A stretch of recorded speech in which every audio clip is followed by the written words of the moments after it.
கிறிஸ்துவில் அன்பானவர்களே, ஆண்டவரும் இரட்சகருமான இயேசு கிறிஸ்துவின் விலையேறப்பெற்ற நாமத்திலே உங்களை வாழ்த்துகிற கர்த்தர் உங்களை ஆசீர்வதிப்பார்.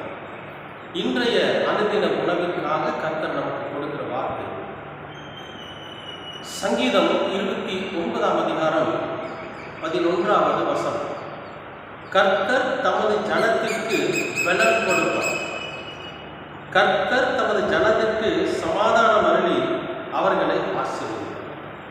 கடவுள் தம்முடைய பிள்ளைகளுக்கு பலன் கொடுப்பார், அவர்களுக்கு சமாதானம் கொடுத்து அவர்களை ஆசீர்வதிப்பார்.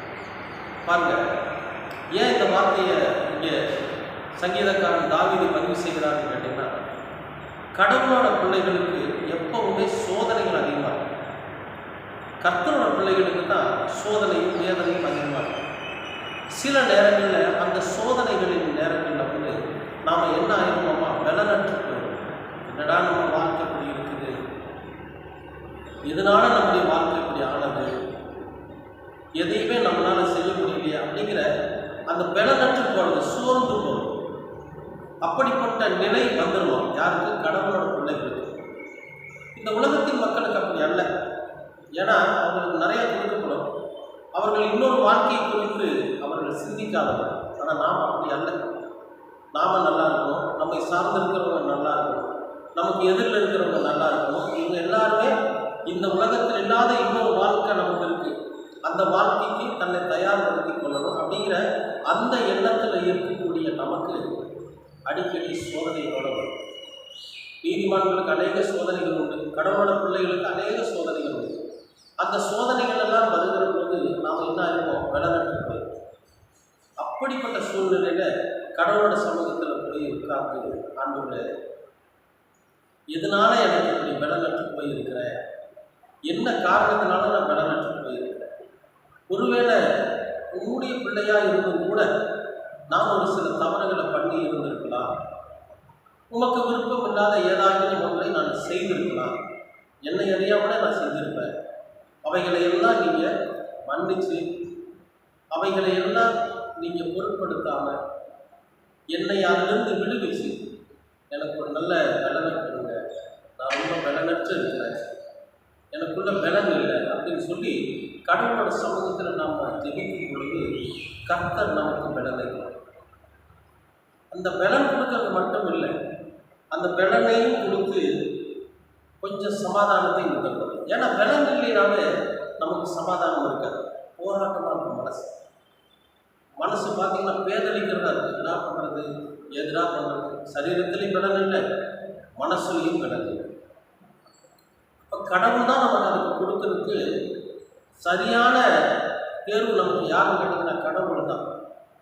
அதனால நம்ம கடவுளோட சமூகத்தில் போய் உட்கார்ந்து இப்படி என்னுடைய விலை இப்படி இருக்குன்னு சொல்லி ஆண்டவரோட சமூகத்தில் நம்ம சொல்கிறப்போ நிச்சயமாகவே நமக்கு பலன் கொடுத்து சமாதானத்தை கொடுத்து நம்மை ஆசீர்வதிக்கவும் செய்யும்.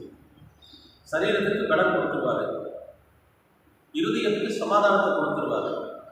இந்த ரெண்டையும் கொடுத்து நீங்கள் இனிமேல் பழகி பெறுங்க, இனி நீ சந்தோஷமாக இரு, இனி உன்னுடைய வாழ்க்கையில் நீ வெற்றிகரமாக இரு, நீ ஜெயம் பெறுவாய் அப்படிங்கிற அந்த ஆசீர்வாதத்தையும் கற்றுக் கொடுப்பாங்க. இப்போ நம்ம அப்பா அம்மா என்ன பண்ணுவாங்க, நமக்கு ஒரு தொழில் ஆரம்பிச்சு நீ நல்லா இருக்கணும்ப்பா, நீ நல்லா இருக்கணும், நீ இந்த தொழிலில் நல்லா ஓங்கி வளரணும் அப்படின்னு ஆசீர்வதிக்கிறாங்க இல்லையா? அதை விட அற்புதமாக, அதை விட மேன்மையான ஒரு ஆசீர்வாதத்தை கர்த்தர் நமக்கு கொடுப்பாங்க. என்ன? சரீரத்துக்கு பலனை கொடுத்து, மனசுக்கு சமாதானத்தை கொடுத்து, நீங்கள் நல்லா இருங்கன்னு சொல்லி ஆசீர்வதிப்பாங்க. அன்பானவர்களே, கர்த்தரோட சமூகத்துக்கு போங்க, கடவுளிடத்தில் கேள்வி. நிச்சயமாகவே பலனற்று போயிருக்கிற ஒரு சரீரத்திற்கு பலனை, சமாதானமின்மையினால் ஒரே புலம்பிக் கொண்டிருக்கிற உங்களுடைய இதயத்திற்கு சமாதானத்தை கொடுத்து நீங்கள் ஜெயம் பெறுங்கள் என்கிற ஆசீர்வாதத்தையும் கர்த்தர் உங்களுக்கு தருவார். உங்களுக்கு மட்டும் இல்லை, எனக்கும் தான், எல்லாருக்கும் தான். ஏன்னா நம்ம எல்லோருமே ஒரே மாதிரியான நிலையில் உள்ளவர்கள் தான். என்ன, நான் இந்த காணொலியை பதிவிடுறேன், இந்த காணொலியை பார்க்குறீங்க, அவ்வளோதான். மற்றபடி நாம் எல்லோருமே கடவுளோட பிள்ளைகளாய் பல சூழ்நிலைகளை பல பலனற்று போயிருக்கிறோம், பல முறை நம்ம சமாதானம் இல்லாமல் வந்திருக்கிறோம். அப்பொழுதெல்லாம் நமக்கு கொடுத்த கர்த்தர் இனியும் கொடுப்பார். விசுவாசிக்கிறீங்களா? ஆண்டவரிடத்தில் கேட்போமா? அன்பின் பரலோக பிதாவே, உமக்கு ஸ்தோத்திரம்.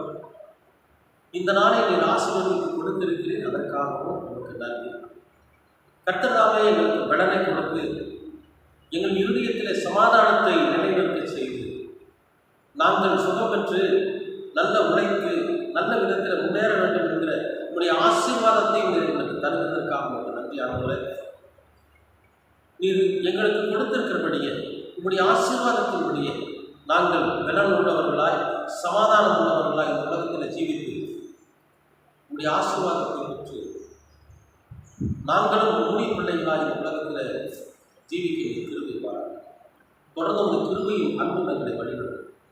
ரட்சகராம் இயேசு கிறிஸ்துவின் வழியாக கேட்கிறோம். நல்லது. ஆமென், ஆமென்.